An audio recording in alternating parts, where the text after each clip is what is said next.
Welcome to what I think is probably the most exciting session at the Global Technology Summit. It's, we did, as Shruti pointed out, we have been seeing a deployment of digital and technology weapons in the Russia-Ukraine war. My view is we actually had a preview of what the next generation war might look like. If you remember, not so long ago, the most recent conflict between Armenia and Azerbaijan, and that in many ways, I would say, was a precursor to what we might be seeing, what we have been seeing for the last 8 months in the Russia-Ukraine theater. I have a panel which doesn't need introduction, but I will introduce them to you anyway. Ashley Tellis, Raj Shukla, Joshua White, and Lauren Kahn, who's joining in from Washington, D.C. Welcome, Lauren. Do yell out to us, but we do see you, and welcome. I'm going to begin with Ashley. Just because we always begin with Ashley. Ashley, we've brought back nuclear threats in the Russia war.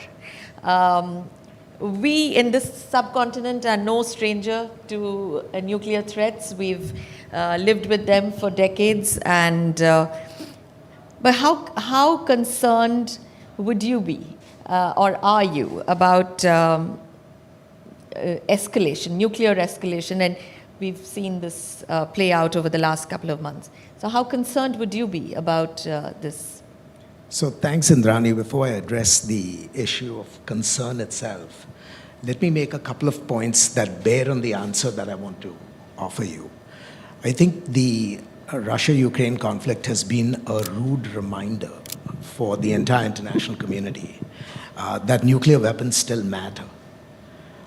After the end of the Cold War, the central nuclear competition had receded into people's consciousness. And as recently as a few years ago, President Obama was actually emboldened to think in terms of a world without nuclear weapons and so on and so forth. I think what this conflict has done is that it has shown that nuclear weapons have never really left center stage, even if they were somewhat recessed. Now, having said that, there are 2 or 3 dimensions of nuclear interactions that I think are worth flagging. The first lesson that I think vulnerable states will take away from this crisis is that you cannot do without nuclear weapons. And if you are a state like North Korea or Iran, the argument for giving up your nascent nuclear capabilities becomes less and less attractive as a result of what has happened in Ukraine. In other words, the challenges for non-proliferation have simply gotten magnified because people will draw the conclusion that a state that was imprudent enough, as Ukraine was, to give up its nuclear weapons, is now paying the price for that strategic decision. Now, obviously, there were many factors that bore on the issue at the time of the signing of the Budapest Memorandum and the great power guarantees that were offered to Ukraine for its security and so on and so forth. But the bottom line is, when you abstract from all the details, people are simply going to say, those documents matter less. The fact that Ukraine gave up its nuclear weapons have now put it in this position of great vulnerability. So that's point number 1. Point number 2, and this is far more troubling, is that what we've seen in Russia's use of nuclear threats is a remarkably blatant form of nuclear blackmail.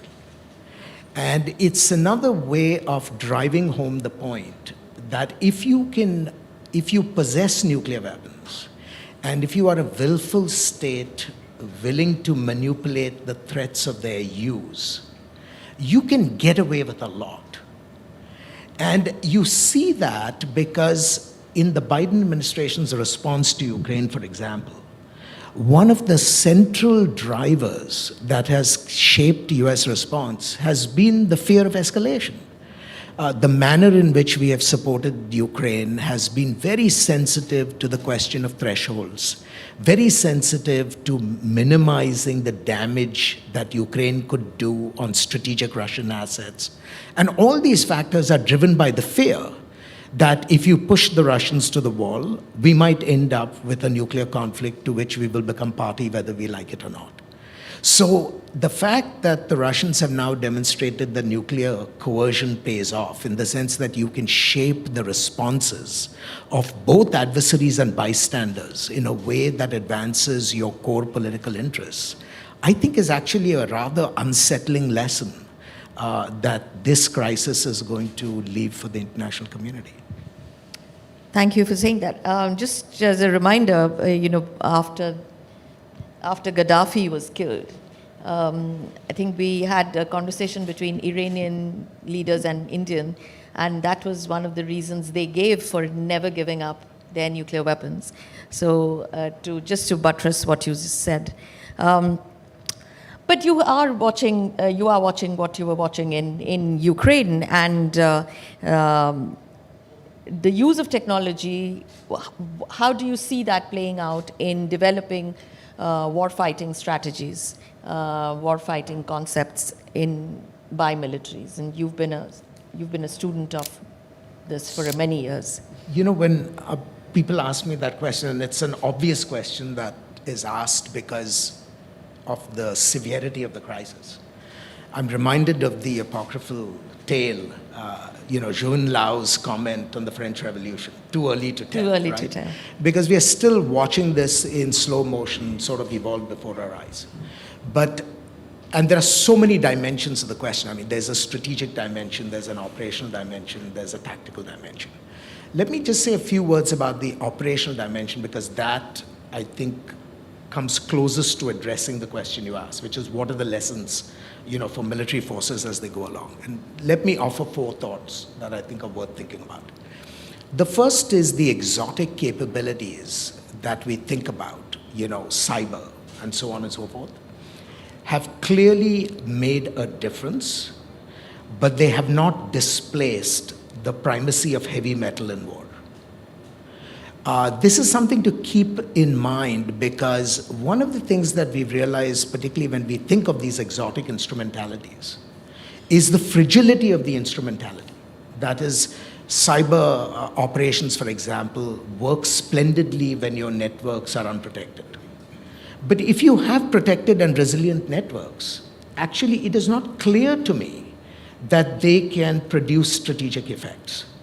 And any military worth the name, or any government worth the name, if it doesn't attend to the business of protecting its networks, then it shouldn't be in the warfighting business to begin with, right?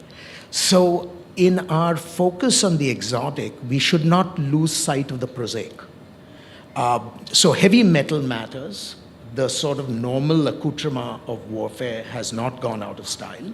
It makes a huge difference. The second thing that I would flag is the absolute importance of ISR. You cannot fight an effective campaign if you do not know what is on the other side of the hill. And this is where I think new technologies have made a huge difference with respect to collection, more importantly with respect to fusion, because you have diverse sensors which are picking up signatures, with using multiple sort of phenomenologies. But to be able to fuse that information and provide it to the operator in a relatively quick, at a relatively quick pace, so as to enable the operators to then deliver firepower on targets, literally sometimes in a matter of seconds, right? So US ISR systems, the Ukrainian ISR systems are able to identify very small and discrete targets like Russian artillery batteries, even if they are mobile. Identify the geocoordinates of those batteries, cycle that data in machine-readable form to the firing batteries, which are 40, 50 kilometers behind the line. And these batteries are then able to fire salvos, literally in an operating cycle that can be measured in seconds. So ISR has a huge impact.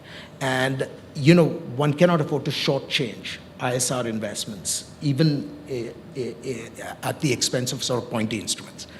The third point that I think is really interesting is that precision-guided weapons are extremely expensive, but in the long run, they're turning out to be far more economical.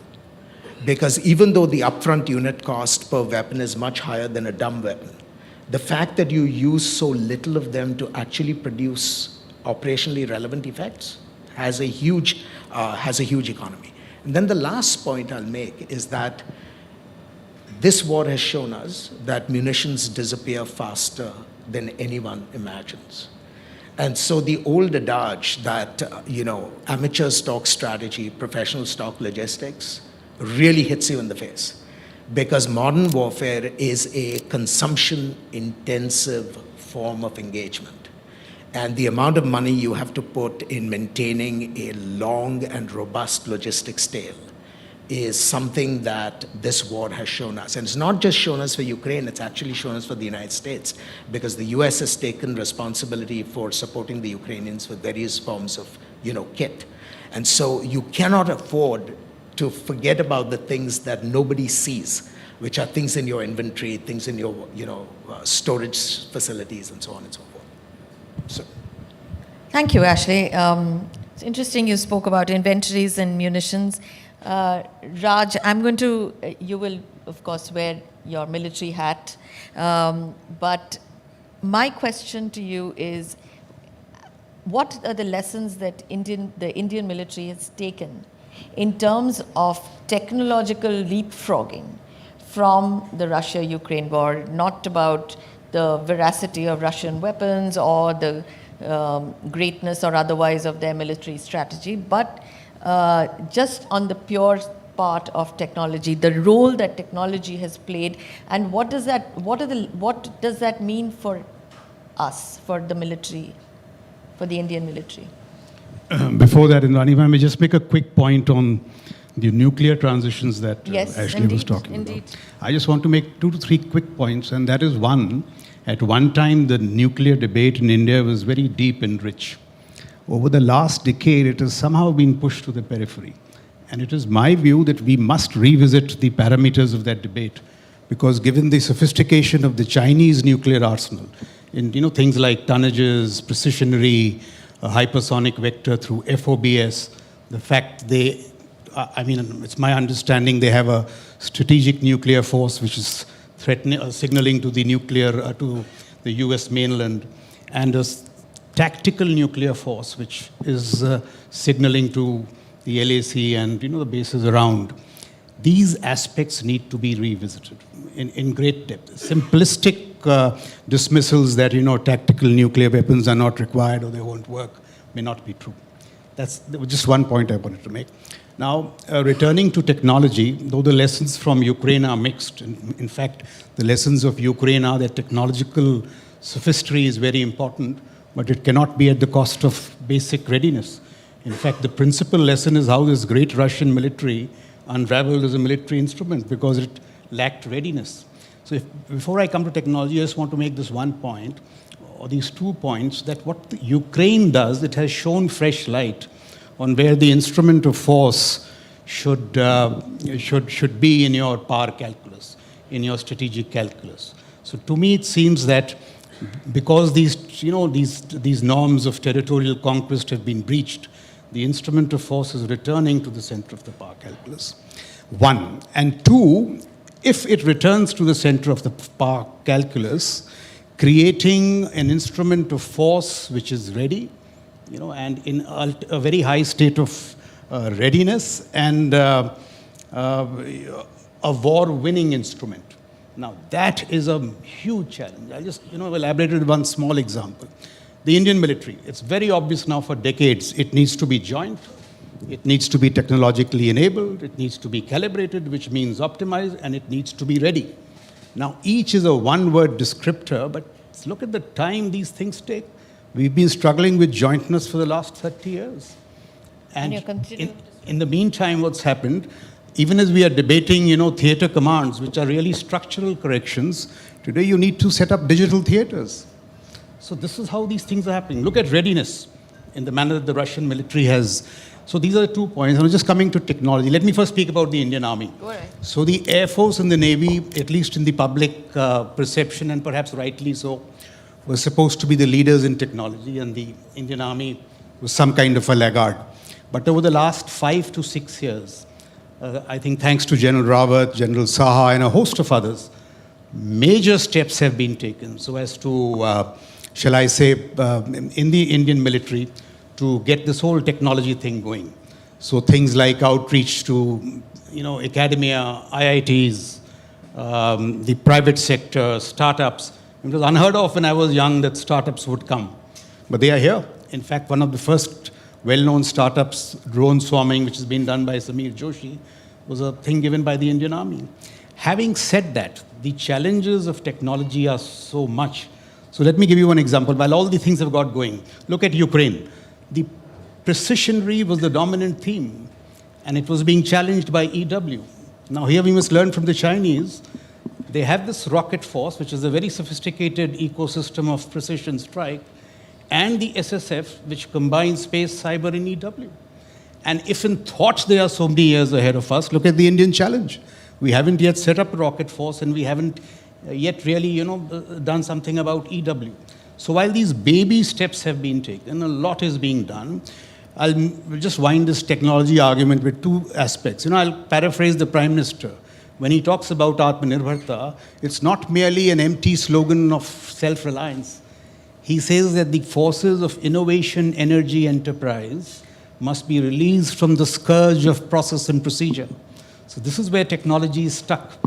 Trying to align it with an outdated DPP, it just won't work. So these things are happening, but they need to pick up space.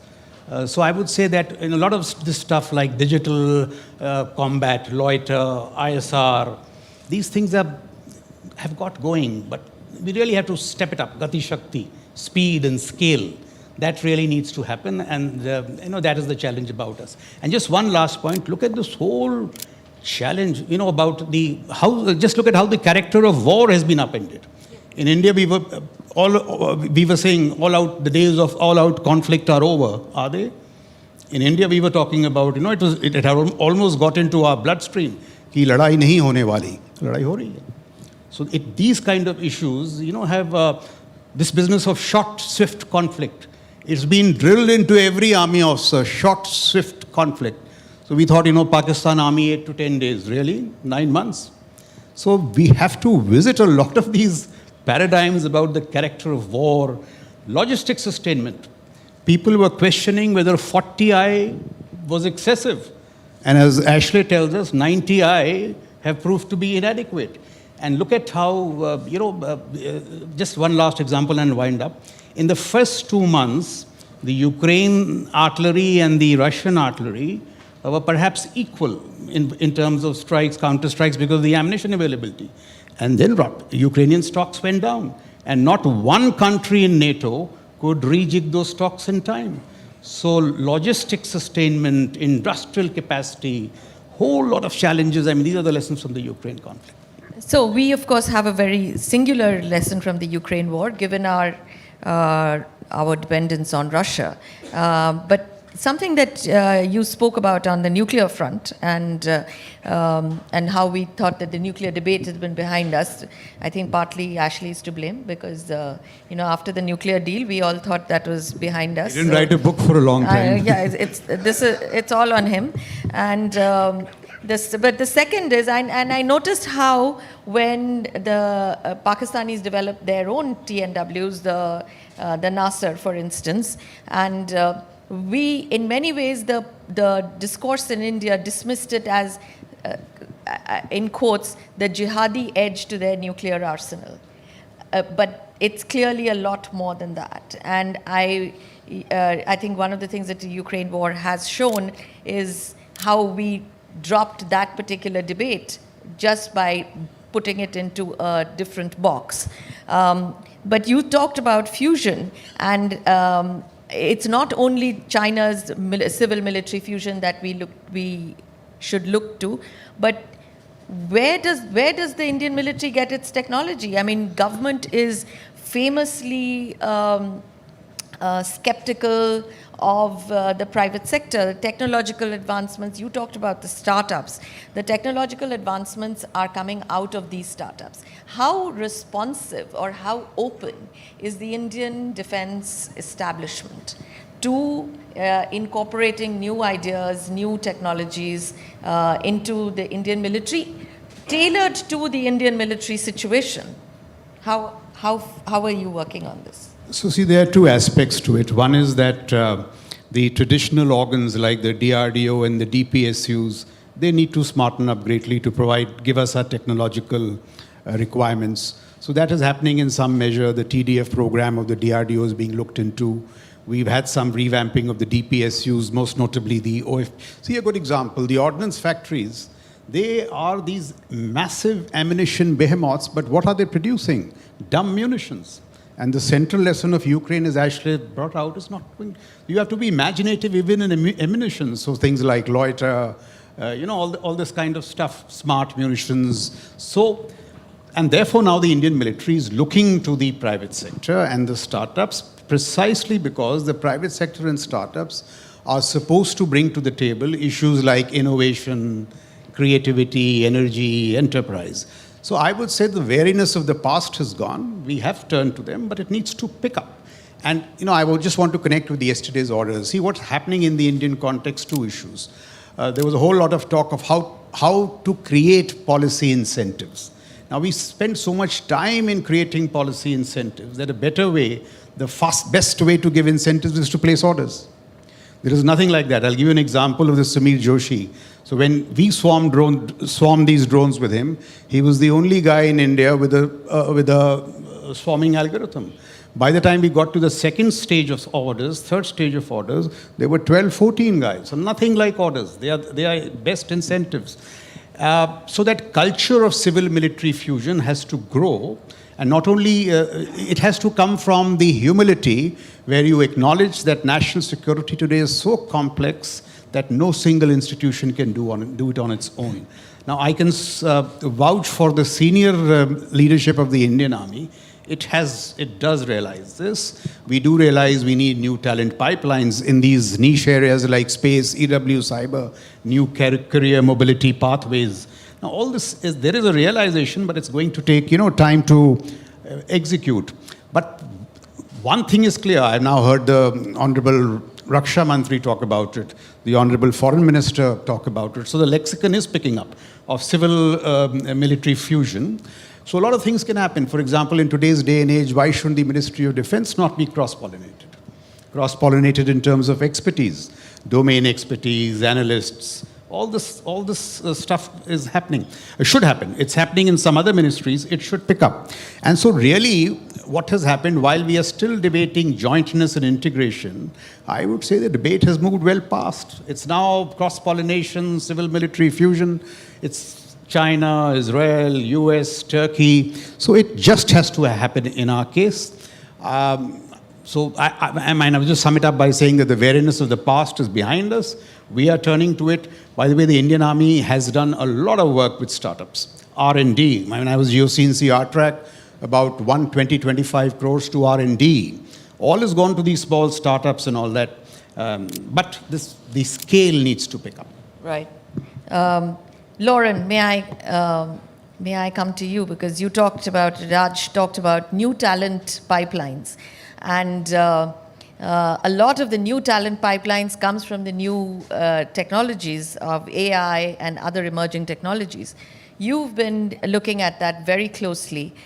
In the context of the Ukraine war, what are the lessons that you saw, and how should we think about this going forward? Absolutely. Thank you. My co-panelists bring up great points. I will caveat that while we're here talking about technology, technology is not a silver bullet. And I'll divide some of these technologies that we've spoken about mainly into three buckets, I'll say, where we have technologies that we've had for a longer period of time and we've used and that have been used in conflicts such as drones, unmanned aerial vehicles, but that are being used in innovative and newer ways. And then you've got a bucket of technologies that are a little bit further along in their development, such as loitering munitions, where we've seen also previously in conflicts, but not as commonly, and that are really kind of being used en masse for the first times in Russia and Ukraine. Finally, I'll say there's this cohort of really emergent and new technologies, like artificial intelligence in particular, that are very, very young, that are really only being used in very narrow applications, I will say, on the battlefield for the first times. And so I think a lot of this is happening and disrupting things and changing, because you're seeing innovation, not in itself of the technologies, but also how they're being used in general. States in the United States and Russia and China have all been speaking about these technologies for a longer period of time and have, emphasized that they're investing in these emerging technologies. But I'll say what Ukraine and the invasion of Ukraine and the use and reliance of technologies and precision and more of these emerging capabilities has really condensed some of those timelines, I think, for other states that are looking and watching, that thought they had 5, 10, 15 years before some of these technologies that we were going to be seeing. I think a really good example, loitering munitions. The United States, for example, was able to fast track the Phoenix Ghost munition, which wasn't even ready to be deployed for the first time in Ukraine. So again, we're seeing this increase in movement. And a lot of this, I think, is because these technologies are very different in that they're commercially based largely, or largely emerging from the private and academic sectors, and are not necessarily the basic research is not necessarily military in nature. And so a lot of the development and such is required to a lot closer collaboration with the private sector that we've seen in the past, which is posing numerous issues in terms of attaining that civil military fusion. And I'll also say it causes a few unique kind of quirks and challenges when it comes to regulating and kind of putting controls on the use of these technologies.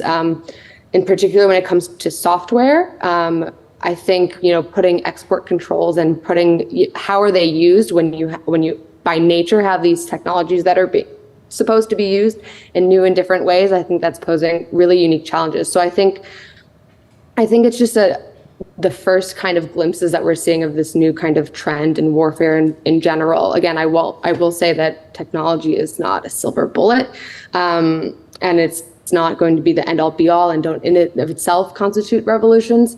However, the increased accessibility of these technologies, how cheap that they are. For example, some of these Iranian loitering munitions that were used a few weeks ago, while it cost Russia only about 18 million to launch a wave of the drone attacks, it costs about 28 million, one estimate said, to shoot them down. And so even if, they're not necessarily that technically successful, Ukraine was able to shoot them down at an extremely high rate because of the cost effectiveness. They're becoming a lot more useful and a lot less precious. And we're seeing that in general with some of these technologies, which is leading to more innovative uses and applications of them. Thank you. That is a question that you always have to look at the flip side of this. And, I've just come from the fact that everybody looks at civil-military fusion as a good thing. 6 months ago, we were saying civil-military fusion was a bad thing, which is what the Chinese were doing to everybody else. But that's a different matter. So, but that leads me to my question. What's the point? Or how do we decide the point when technology is not used as not merely an instrument of war, but goes well beyond that to cause the kind of global instability that we ought to fear? Absolutely. I think it's going to be increasingly challenging. I think a prime example is cyber and the emergence of, volunteer hacker armies in Ukraine, where right now they're being lauded as a very interesting way for individuals to kind of be involved directly in the fighting. However, long term, it's not really sustainable and almost removes the monopoly on the use of force from states. It gets to be a little bit out of hand, right? The classic issue of a vigilante and being able to control it. I think that will continue to be a challenge and will grow. especially when it comes to, again, artificial intelligence and software, where largely the technologies, again, can be as harmless as I'm sure many of you have played with the DALL-E 2 image generating services or GP2-3, these large language processing and image generation models that seem harmless at first glance. And, once they're out there, they're open source and anyone can develop them and use them for their own purposes. I think it's very hard to put controls on the end user and how they'll be applied and, again, used in potentially military contexts or terroristic contexts. And so there has to be a lot more self-regulation on the part of companies and individuals who are putting out this work, which is going to be challenging. And then as a result, it has to be a lot more work with governments to kind of put regulations on how will these be used institutionally. I think a potential way forward that I'm a large advocate for are confidence building measures, which are not binding but are sort of building blocks to put in place to increase transparency between countries and within countries themselves as well, to kind of start to make moves on regulation and to start controlling the possible use cases preemptively without, putting constraints on innovation, of course. But in order to sort of get some established baseline and norms and understanding of what's acceptable or what to do when inevitably crises arise or unintended uses of some of these technologies. And so I think I don't have a good answer for how to fix it, but I think states need to, looking at this crisis and looking at this conflict ongoing, are going to need to start thinking about these things more seriously and about, international cooperation on some of these fronts. Thanks. Frankly, I'm not holding my breath for states to find ways to regulate this, but I'm going to move to our last speaker, Joshua. What would be your top 3 lessons that you learned from the war in Ukraine? I mean, we've all gone through the technology and everything, but what were the big lessons that you learned? Thanks. I want to begin by building on something that Ashley said. I think there's an understandable impulse to say, or to ask yourself, which technologies or platforms performed well and which ones performed poorly. But in many ways, for me, in looking at the kind of stories that we're telling ourselves about success and failure, the value of what you might call force integration is so important in this conflict. That is the use of combined arms, joint operations and planning, and sort of integrated information operations. So if you think, what are the stories about failure that we're hearing? Oh, well, tanks aren't relevant anymore because look how many tanks have been destroyed. Well, that's really a story about the failure of combined arms, about bringing together armor and artillery and surveillance in order to protect that sort of ecosystem in which the tank operates. Right? Or the story that we can no longer protect these large capital ships at sea from these, robotic kayaks filled with explosives. Well, that's a story of a failure to create a layered defense with aerial surveillance and other kinds of defenses to protect these large assets, right? And then if you think about the stories of successes, what has really worked? Well, drones have been very important in this conflict. And they've been important, I think, largely with these cheap, attritable drones that are expendable, but that allow you to acquire targets quickly and then feed them into the system to get that information to the person who needs it very, very quickly.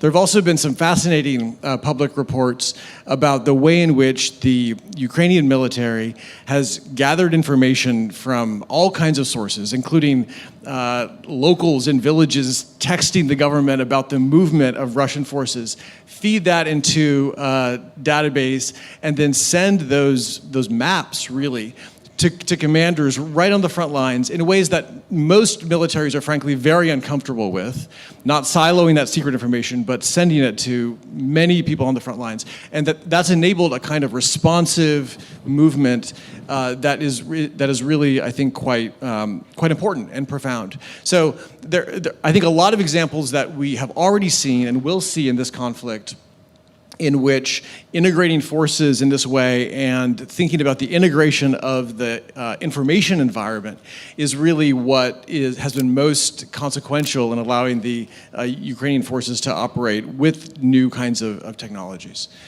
The second thing I would say is maybe an older lesson, at least 100 years old, which is that there is really no substitute for layered defenses in depth with logistics, multiple lines of logistics and communications. And we haven't looked at the full story of how things have unfolded in this conflict, but it does seem to be that the Russian forces were able to advance much more quickly and were able to hold territory in areas where the Ukrainians simply did not have layered defenses already prepared, did not have multiple logistic lines available.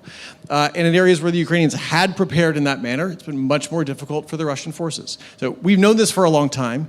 This is something that I think, if you look at the LAC, the Indian system is certainly well aware of, but has also been, I think, rather slow and is catching up to the need to invest very significant logistics in infrastructure to build that defense in depth. It's just hugely important lesson, a classic lesson from this conflict. And third is a lesson that I think has already been part of this conversation, which is the importance of developing your own technology. There's a big push, a very important push here in India for indigenizing technology, including defense technology. And I think that will play a role in India's success or failure in future conflicts. Here, I do worry a little bit that the Indian system might draw slightly the wrong lesson, in that it might, what I see happening is a push to indigenize without prioritize, right? Without prioritizing what are the areas in which India might have real comparative advantages, where it should invest what are actually limited capital resources to build a unique set of capabilities. And those decisions about what do we buy off the shelf, where do we work with partners like the United States or others, many others, and where do we really double down on our own capabilities to develop something special here?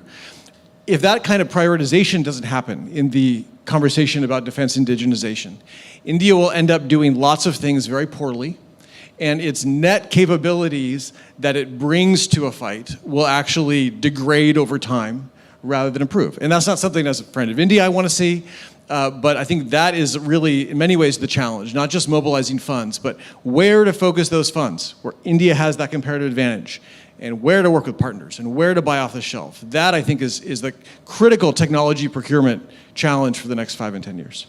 So, since you have been sort of studying the Indian defense strategy for a very long time, I wanted to ask you this in the context of the Russia-Ukraine war and the lessons that you spoke about.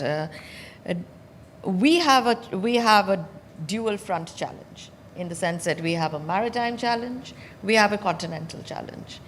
And you just spoke about prioritizing, and of course I honestly can't see how we prioritize between the LAC and the Indian Ocean.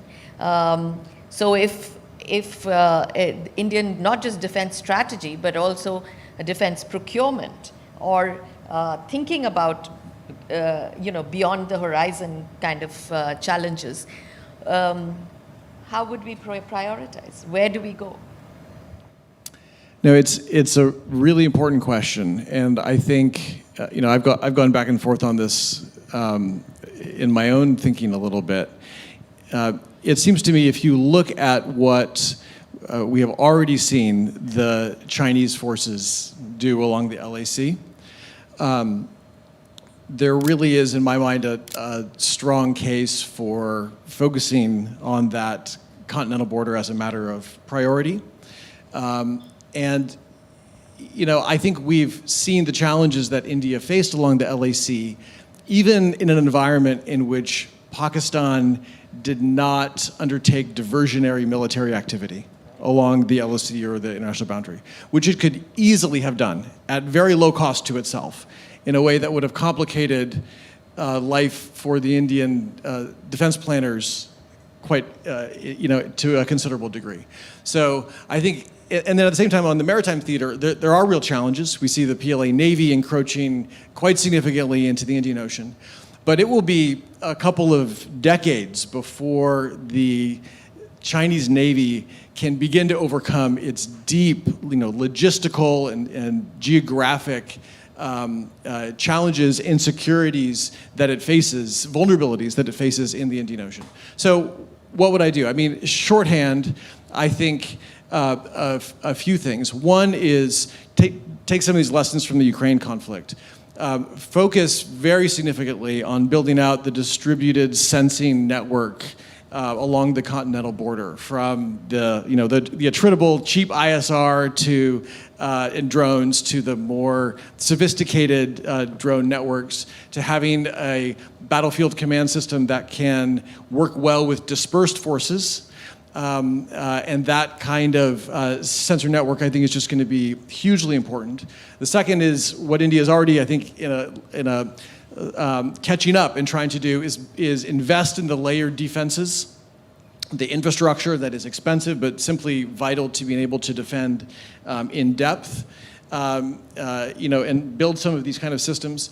And then third, as both of you wisely said, invest in a lot of munitions, because it's expensive now, but everyone would like a short conflict. Who wouldn't want a short conflict if you think you can prevail and have advantages in a short conflict? But if you count on a short conflict, you could really be in trouble.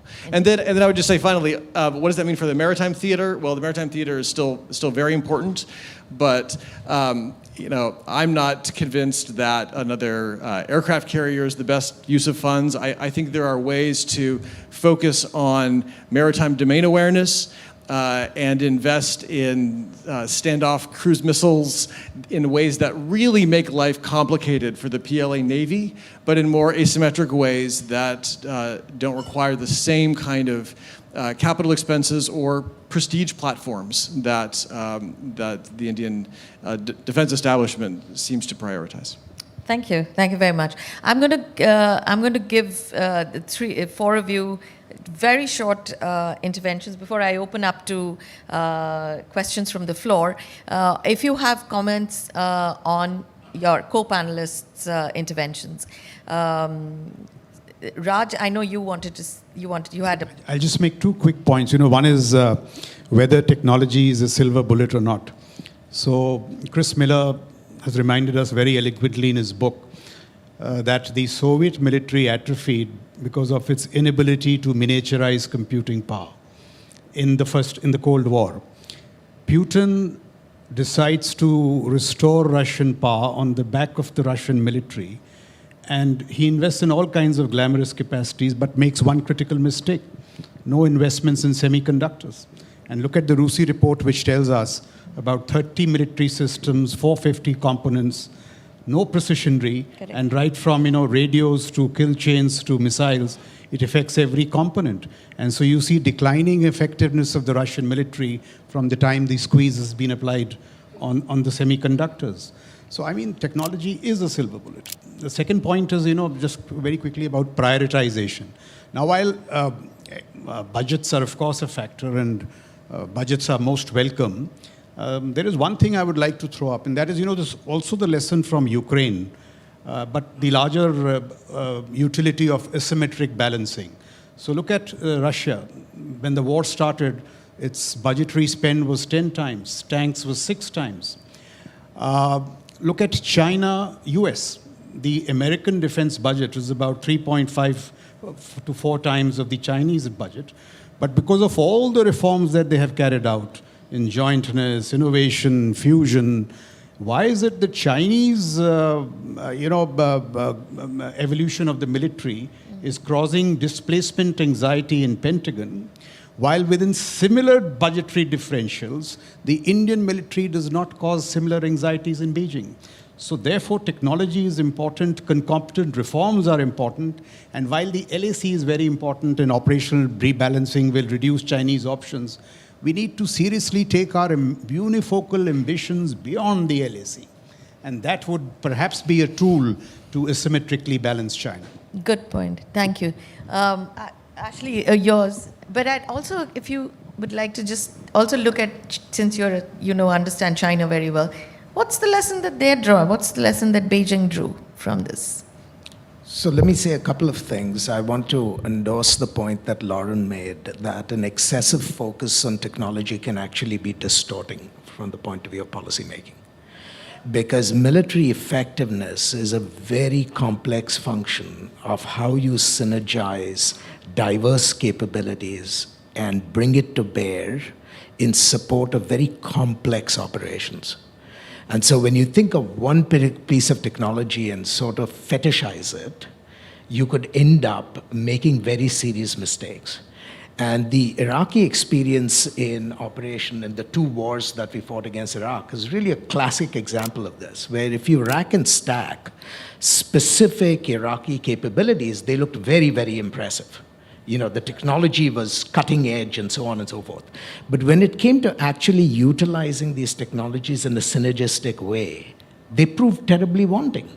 And so you could defeat a large and, a force that had a huge inventory with a much smaller capability that was much more efficient and organized and so on and so forth.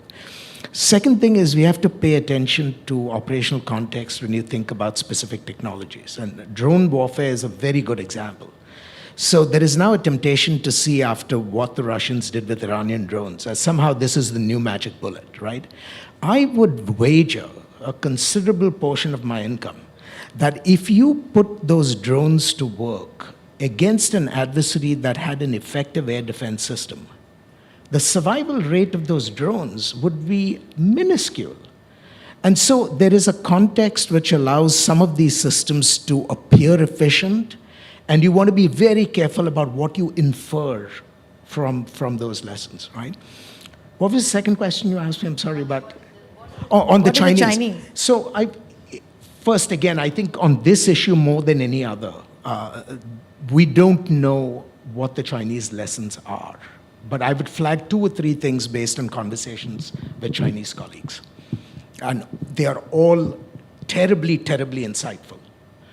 The first thing I think they have learned from this conflict is the central importance of sound civil-military relations.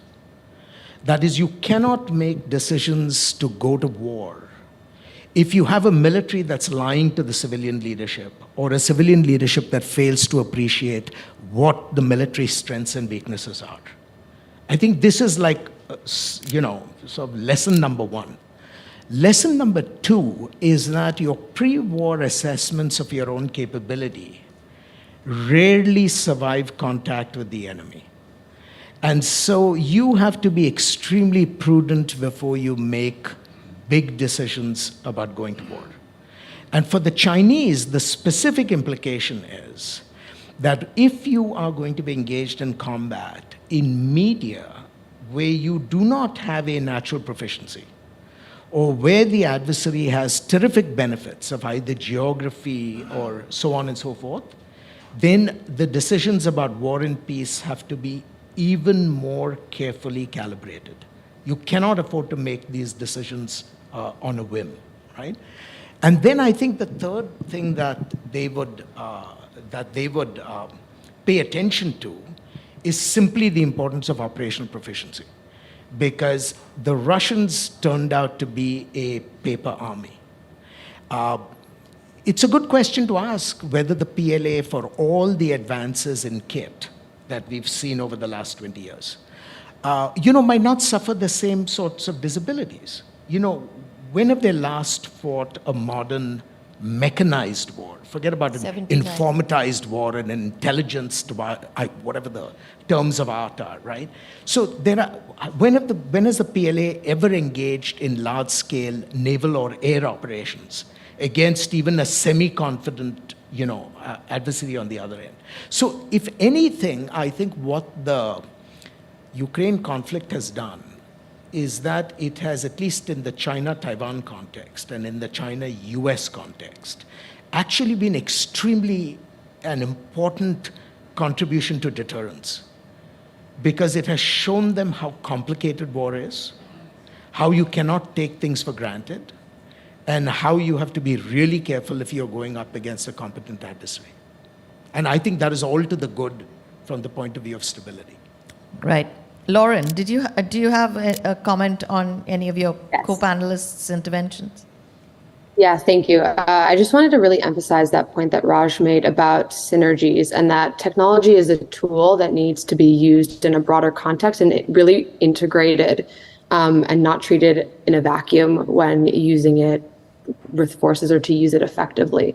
I think, from the United States perspective, a lot of the discussion about the US technological leadership and readiness on some of these capabilities, like artificial intelligence in particular, is viewed largely in contrast to Chinese advancements and Chinese statements and their work in these areas and their emphasis that they're placing on emerging technologies. I think the lesson that we're learning from Ukraine and in general is that, despite stated intentions, I think China has argued that it wants an intelligentized PLA that, combines cyber with kinetic warfare that is AI enabled and quantum computing enabled, but that it's really hard to do all of those things at once, and that is going to be the key moving forward. Thank you. Before I turn to Joshua, take questions. If you hang on. Just if you could just make your way to the nearest mic and just stand there, I will call on you. Joshua, do you have anything to say, or should I? Just very, very briefly, I think it's important to remember that Ukraine has fought valiantly and impressively. It has not fought by itself. It has been enabled by a very deep network of partners providing arms and ammunition and intelligence. I mean, as somebody who has some experience with the U.S. defense system, it is just stunning to watch how quickly the United States Defense Department, which does not always move quickly, has been able to scrounge equipment, move equipment to the front lines, and help a partner whose sovereignty was violated. And I think there will be many stories to be told over the coming years that will come out about how the United States and its partners enabled in real time feeding targeting information and other operational and tactical insights to the Ukrainians in a way that enabled them to be their most integrated and operationally effective forces. So that sort of partner story is an important part of the Ukraine story. And also, I think as India thinks about the kinds of conflicts it might have, the kinds of friends it might have in those conflicts, and the capabilities that those friends might be willing to bring to bear in terms of equipment and that sort of behind-the-scenes intelligence support, which has proved just vital in this case. Thank you. The gentleman there, short question. We only have 12 minutes, so really short and pointed, Hi, good morning. I'm Gaurav. I'm a GTS Young Ambassador from Indian School of Public Policy. My question is to Lieutenant General Raj Shukla. Like, in the past 75 years, we don't have a single national security strategy, and US revises it every year and then. So where are we progressing on that front? Thank you. I'll take a couple of questions. Is that okay? So I'm Sayogita. You'll have to speak up, my dear. So I'm Sayogita. I'm GTS Young Ambassador representing Kautilya School of Public Policy. So this question comes from a limited understanding of mine. So when we think of technology, we always think unilateral progress or unidirectional progress of technology. But as we were discussing, like how we progress from sort of conventional weapons to nuclear and to cyber, but we see now that we have to go back and strengthen our old technologies or conventional technologies. So do you think that geopolitical compulsions and the agencies involved sort of takes us away from this thought of unidirectional progress? Do you have that directed against any particular panelist or anybody? Okay. Would you like to, Raj, I think there was one question to you. Lauren, would you like to take the second question? Sure. Okay. Raj? I would agree with you that we are not as diligent as the Americans are in churning out these strategies, national defense strategy, national security. It would be a very good thing that we do. But yet, may I point out that it does not mean that there is an absence of a thought. So, you have all these services have the biennial Army Commanders Conferences, combined commanders conferences. The last one, the Prime Minister spent 9 hours. The Defense Minister spent 48 hours. So these things are debated. The services know what they wish to do. They are in our heads. They are also evolved into certain plans. And therefore, all these steps have been taken. For example, CDS, DMA, you saw those new normals in our strategic outlook. Atmanirbharta funds, startups, all these things are happening. What the outcomes will tell you that there is thought. There is a certain, I would say, intellectual churn which is on, so that we keep pace with what is happening. Were we to turn it into a strategy document, it would be that much better. I hope I'm not evading that question, but that's Thank you. Lauren, would you like to take the second question about the unidimensional, linear progression of technology? Great. So I love this question because I think we fall into this trap where you see technology as, what very linear in progression, as you mentioned. I think there's a technology life cycle, as we're seeing with a lot of these technologies, where you have ups and downs, and you have these certain moments where there's a lot of interest and then it falls off, and as progresses in the technology advance, it might launch a boom. I think as someone who focuses on artificial intelligence, I think artificial intelligence has a unique story when it comes to these sorts of questions. In the 1950s, there was a lot of really intense research going on and a lot of excitement about the potential. And that potential continued into the 70s, where you got, the expectations did not live up to the reality did not really live up to the expectations and the hype. And so you had what were called AI winters, where you had almost no funding. And now we're in, you've had that happen twice already. And now you have another AI spring, is what often individuals are calling this kind of period now, where you have breakthroughs in machine learning and natural language processing and computer vision that are leading to, breakthroughs and this resurgence in interest. And so I think treating it like that, and I think coming from the United States in particular, really needs to shift to thinking about that mindset where technology progress is not, the next thing is not better than the previous iteration. You have to think about how technologies fit into existing systems and actually can facilitate interoperability and, can enhance existing capabilities.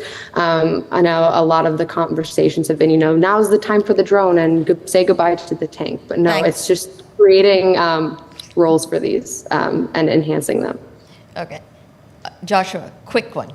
Yeah, I just had to say something about the national security strategy. As a professor, I would love to see India develop a national security strategy, because professors love to compare the buzzwords in one strategy against the buzzwords in the next strategy.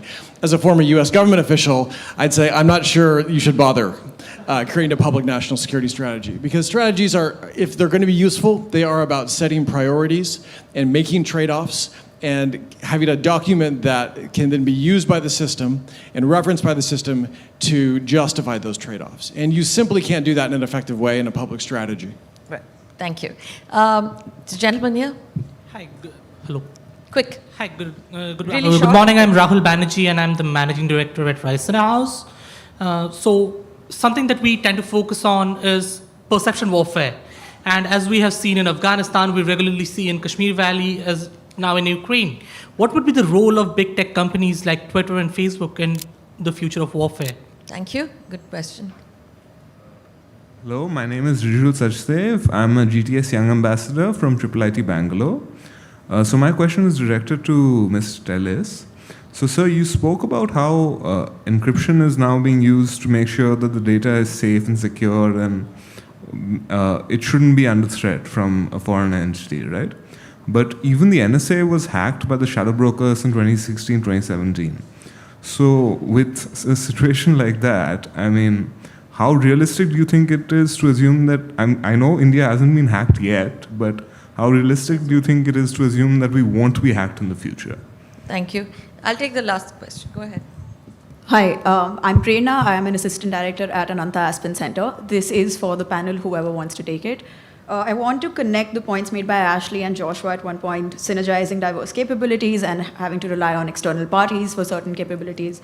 Could the panel speak to fortifying the energy sector in Ukraine? Now, very specifically, we know that Russia has been physically attacking the infrastructure. They were not as successful in the cyber attack, at least back in April. For that, the crucial role was played by ESET and Microsoft, if I'm not mistaken, in helping target and understand how to defeat that cyber attack. But the last set of aid that was announced, especially by the US, was to just get the Ukrainians, the common Ukrainian energy to last through the winter. Is there any conversation in fortifying cyber capabilities and resilience of the energy sector? Thank you.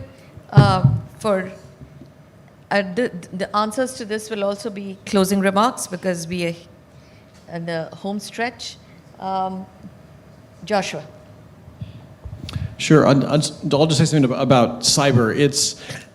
It's very difficult to tell at this stage in the conflict what lessons we should draw about the value of offensive or defensive cyber operations, even though it does seem like it hasn't played as large a role as people expected.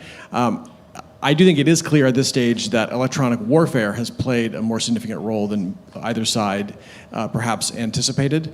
Jamming technologies and other things that have maybe not been quite as top of mind for the United States and other countries in recent years seem to have been quite important. So that is, I think, part of the story that has yet to be told and may not be told for several years, what went on behind the scenes on the cyber side. And when it comes to information propaganda and perception, there will always be various platforms that countries can use for this purpose. There will also be stories to be told about how Ukraine, in the early phases of the war, masked some of its severe deficiencies with really sort of remarkable storytelling across platforms about its successes. And I think we'll all be looking to those stories as examples for how countries that are disadvantaged on the battlefield can make it up in other domains. Ashley? Since one of the questions was addressed. Well, I'll address two questions. First, if the NSA was hacked, they wouldn't tell me about it. And, nobody knows what the facts on these things are. But the bottom line is this. There is a strategic collection infrastructure that every modern state has. That is a very important capability that a state brings to bear, both in peacetime and in war. By definition, that network becomes a juicy target for an adversary. And you simply have to operate on the presumption that an adversary is going to want to compromise your ability to collect information, especially information that is militarily relevant to the outcomes. And so, for me, the big investment really has to be in the protection of the network that does the collection, the analysis, and the dissemination. Because if you can protect that network, you give yourself a fighting chance that the kinetic elements of your capabilities can then do the job that they're supposed to do. And this is where I think the challenge for India is going to be very significant in years to come. Because to be very honest, the Chinese have assembled an extraordinary penetration capability at multiple levels, both at the levels of technology and at the levels of human activity. And I think sometimes, because this is something that is abstract and in the background, India focuses on issues of the kit rather than issues of these complementary capabilities that make the kit effective. And so, for my mind, a huge future for US-India cooperation is precisely in the broader areas of how do we create robust enough defenses. Those defenses will be penetrated on occasion, but the good thing about cyber penetrations is that it's very hard to replicate penetrations in a predictable way to get outcomes sort of systematically, which means you have to have adaptability in your system. So there's a lot of work that we can do cooperatively, and I hope we will do that in the future. Second question, the issue of infrastructure attacks. I think that is really important because there are some elements of critical infrastructure, especially, for example, electricity production, that become so critical even in the context of a short war. Now, other forms of infrastructure have an impact depending on how protracted the conflict is. But you cannot find a modern war today if you have your electricity networks physically destroyed, right? So there are some elements that have to be protected either through resilience or simply harder and harder defenses. And so what the Russians were able to do, for example, with missile attacks on the electricity grid, is something that we know technologically how to prevent. But it requires us to build the air defense capabilities, build the missile defense capabilities, and so on and so forth. And I think if you think your critical infrastructure is vulnerable to kinetic attack, then you have to put in a lot more money in the areas of defenses well before the war begins, because this is not something you can fix, in the context of the conflict. Raj, would you like last thoughts? Yeah, I just want to, respond to this whole business of emerging technologies. Ashley said that space, cyber, and all these, these are exotic technologies. I would tend to differ. Today, all of these technologies have intimate tactical applications. For example, if we lag in space in the military sense, look at what is happening to revisit times. So the Chinese, with a network of about 300 satellites, all along the LAC, their revisit times are half an hour. Ours are in days. So it affects the company and squadron commander. So we must, in my view, eliminate these restrictions. What is happening in India with all these technologies is that we are paying seminar obeisance and not rolling them out. And if you do not roll them out fast, and the military doesn't begin to see the advantages, they tend to sound esoteric, whereas they are not. For example, AI, let's say, if we were to seriously invest in these stacks of data, compute, algorithm, and engineering, which a lot of people talk about, there will be immediate military payoffs in sensors, in fires, in command and control, logistics, speed. There'll be direct military payoffs. You'll be ahead in the UDA cycle. Now, similarly, cyber. These distinctions that we draw, civil space, military space, countries which have really set up these cyber commands at scale, what is the whole battle? The whole battle, say, between two adversaries is, how does deterrence flow in the cyber domain? That he knows that I'm in his networks, I know that he is in my networks, and therefore we stay off. So there has to be an offensive capacity of that kind.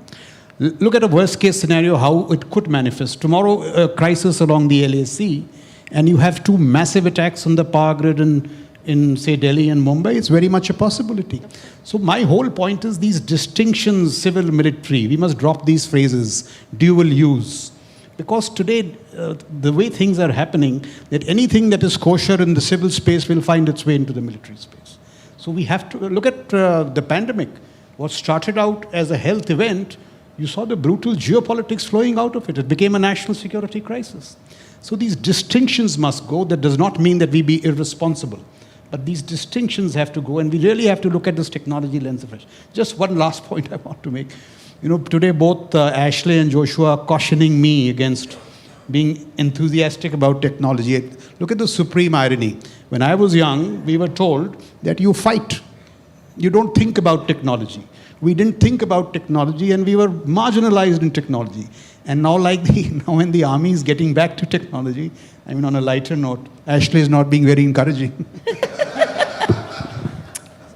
See that this is actually things very difficult. Lauren, you get the last word. Oh, well, thank you. To speak to that question quickly about the private sector and, the role of private companies, I'll say two things. One, increasingly private companies are going to be called upon to self-regulate or restrict certain features. I know we're seeing this already with more, ethically conscious companies like OpenAI, which is restricting certain functionalities into the red team themselves, and seeing how the potential adversarial uses of some of their capabilities. I think an example, the Biden administration, when it was calling upon a new wave of sanctions a few weeks ago, there were, it wasn't able to put sanctions on software to Russia, but it was calling on, private companies to, opt in on a voluntary basis to do so. So I think increasingly we're going to see more of that. And secondly, I think specifically for lessons from Ukraine, I think early on in the conflict as well, Ukraine was very successful at mobilizing their digital ministry early in the conflict to kind of handle a lot of this technology, handle a lot of the information warfare, and really gain the public on side. And it was also really quick to engage with the private companies as well, and to see things like we saw increased censorship on Twitter, we saw the providing of Starlink satellites. And the shutdown of some other technologies, the cessation of drone sales. commercial drones. And so I think we're going to see more of those happening also in the future. So I'll stop there and try to keep us close to time. Thank you. Thank you very much. And that leaves for me is to say thank you very much to Carnegie and to the audience and to the panelists. This was an absolutely super discussion, and thank you all very much.